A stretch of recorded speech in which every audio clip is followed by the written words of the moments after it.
Hi friends, welcome to அல் சப்பா channel. கல்லில் போட்ட சிக்கன் எப்படி பண்ணலாம் தாங்க இன்றைக்கி பார்க்க போகிறோம். சிக்கனை பொரிச்ச எண்ணெயிலே பொடி பொடியாக நறுக்கி வச்சுருக்கேன். வெங்காயத்தை போட்டுக்கலாம். வெங்காயம் நல்லா வதங்கக்கூடாது, நரகுரம் தான் வதங்கணுங்க.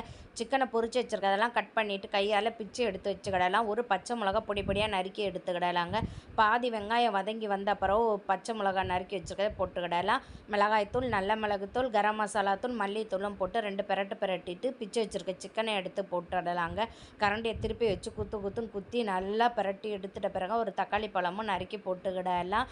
தீயை கூட்டி வச்சுக்கிடலாங்க. 1.5 கரண்டி சிக்கன் குழம்பையும் எடுத்து ஊற்றிட்டு சால்ட்டும் போட்டுட்டு தீயை கூட்டி வச்சு நல்லா பிரட்டிட்டு நம்ம சிக்கனெல்லாம் உதிரி ஆன பிறகு மல்லி இலையும் தூவி ஸ்டவ் ஆஃப் பண்ணிட்டா சுவையான கல்லில் போட்ட சிக்கன் ரெடிங்க. நல்லா டேஸ்டியாக இருந்து நீங்கள் சிக்கன் எடுத்திங்கன்னா இதே மாதிரி ஒருக்கா ட்ரை பண்ணி பாருங்கள். இந்த வீடியோ பிடிச்சதுன்னா மறக்காமல் லைக் பண்ணி சப்ஸ்கிரைப் பண்ணுங்கள்.